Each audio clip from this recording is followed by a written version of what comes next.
Jamaica Teachers Association describes late Jesse Repole principal as stalwart in the education sector. President of the Jamaica Teachers Association JTA, Mark Simmet, has expressed grief over the death of Jesse Repole Primary School Principal O'Neill Stevens, describing him as a true stalwart, a friend, colleague, and a really dynamic principal.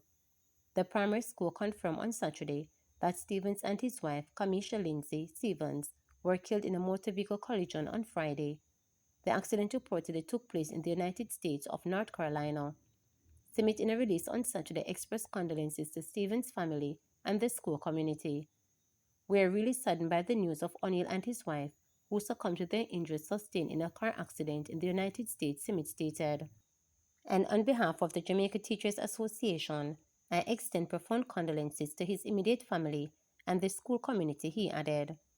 Simmet also urged the primary school board of management and the leaders of the school to assist with providing support for the students and teachers who would have been affected by Stevens' passing days before the reopening of school. "I am being advised that school will be closed on Monday, and I pray for the new leadership to help to stabilize things because of this profound sense of grief that the school has been plunged into, but we continue to monitor the situation," Simmet said, adding that the JTA will also provide support for the school community. "It's still very early, and we continue to provide whatever support that we can as an association and ask that all those that are in place that permits them to support the surviving family and friends, that they do so.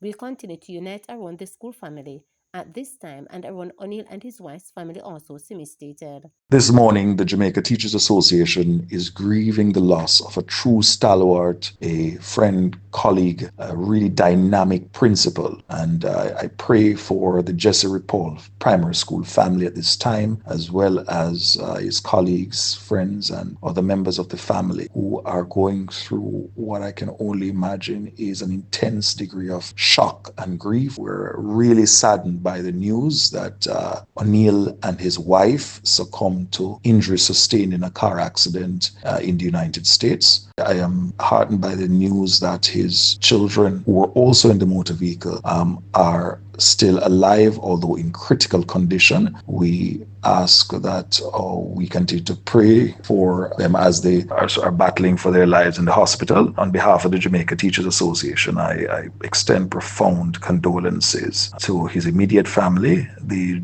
Jesse Repole school community. The community was greatly loved by not only the students, but the teachers, parents, and the wider community. And this has really been a huge shock. Just leading up to the reopening of school in the new year, this will, of course, create quite a bit of a destabilizing impact on the school. But I trust that the Board of Management, working with the various leaders within the school, will have to step up to the plate and help to stabilize things. I am being advised that school be closed on Monday, and I pray for the new leadership to help to stabilize things, because this profound sense of grief that the school has been plunged into. But we continue to monitor the situation. It's still very early, and so we continue to provide whatever support that we can as an association, and ask that all those that are in a place that permits them to support the surviving family and friends, that they do so.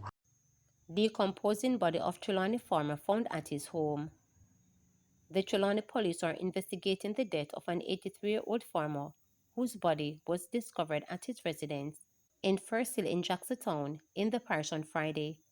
Reports indicated that around 1:30 p.m., a neighbor who last saw McNeil at a grave digging on December 30 decided to check on him. Upon arrival, she noticed flies near the window and alerted the police and fire department, according to a police statement issued on Saturday. The police later found McNeil's body in an advanced state of decomposition on a bed inside the house. The body was subsequently moved to the morgue for a post-mortem. 5 men held at alleged illegal slaughterhouse in Central Village granted bail. 5 of the 7 men charged in connection with the alleged illegal operation of the slaughterhouse in Central Village, St. Catherine, were granted bail when they appeared before the St. Andrew Parish Court on Friday. Omar Thompson was granted $700,000 bail after the court was told that he owns the land on which the slaughterhouse is located. Meanwhile, Kevin Bolton was granted bail in the sum of $200,000, Andrew Henry for $400,000, Neville Higgins for $500,000, and Davian McCree for $500,000. They are jointly charged with killing and wounding of an animal, using stamp to deceive the public, unlawful possession of property, possession of agricultural produce without a receipt, failure to give notice of infection, having no food handler's permit, and butchering without license. One of the other accused, Kevin Isaacs, was remanded as was on bail for another criminal offense, while Sean Samuels was remanded due to a previous conviction. Senior Parish Court Judge Desiree ordered the men to return to court on February 3rd. When the matter was mentioned, the St. Catherine Health Department indicated that 50 carcasses were destroyed by fire. Meanwhile, attorneys Leonard Green, Cameron McCarron, and Stephen Palmer told the court that the Crown would have a difficulty grounding the offenses against their clients. It is alleged that on December 20, police personnel swooped down on an alleged illegal slaughterhouse in Central Village, and during the operation, goat carcasses were confiscated along with meat certifying stamps. The seven were held, and following an investigation, they were charged. JFB concerned over lack of jurisdiction to inspect residential properties to ensure adherence to fire safety procedures. The Jamaica Fire Brigade has expressed concern over its lack of jurisdiction to inspect residential properties to ensure adherence to fire safety procedures. Speaking with reporters, JFB Commissioner Stuart Beckford explains that according to the law, the brigade does not have the authority to inspect residential properties unless it is an apartment complex. This, he says, is unsettling as this limitation prevents the brigade from insisting on the importance of fire safety equipment. Commissioner Beckford says the concern is further heightened by last year 1% increase in residential fires. There were approximately 1,466 structural fires between January and November 30 last year. Of that number, 1,127 were residential fires, representing 76.9% of the total structural fires the brigade responded to. In light of last year's statistics and the JFB's inability to inspect regular residential homes, Commissioner Beckford is appealing to homeowners to install even basic fire safety devices.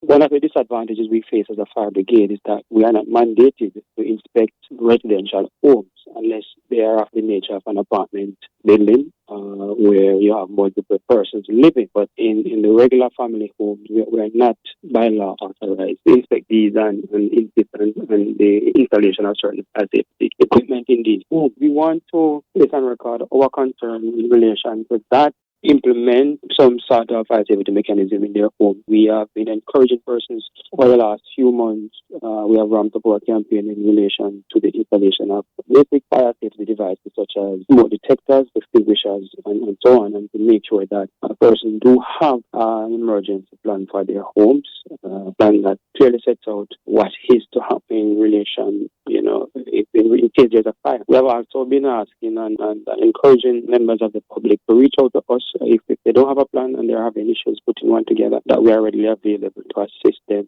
in that regard. Legislation to combat regional crime coming soon. The Ghana government says new legislation will be introduced this year to address the growing issue of crime in the Caribbean. It said that the effort is being spearheaded by several bodies including the Ghana-based Caribbean Community Secretariat, the CARICOM Legal Affairs Committee, and the CARICOM Solicitor General Committee. Attorney General and the Minister of Legal Affairs said that crime has been identified as a critical priority by CARICOM leaders, and the Regional Integration Movement has officially declared crime a public health issue, recognizing its profound economic and social impact across member states. We have about 3 or 4 that will be passing very shortly. One is in CARICOM Arrest Warrant Bill, another one deals with CARICOM Advanced Passenger Information, he stated. The CARICOM Arrest Warrant Bill was introduced last year at the Second Regional Symposium on Crime and Violence as a public health issue. The legislation aims to address cross-border crime through standardizing extradition processes across member states. This involves streamlining the procedures for handing over individuals accused or convicted of crimes in the jurisdiction where the offense occurred. The symposium also highlighted that the Caribbean spends an average of 31% of its budget on crime prevention and fighting, losing significant investments in the development of human capital. Between 2019 and 2024, regional security budgets increased by 154%, diverting much-needed resources from healthcare and public services to deal with crime. Stated the minister, it is therefore crucial that target efforts be employed to tackle rising crime rates in order to ensure the safety and security of all citizens.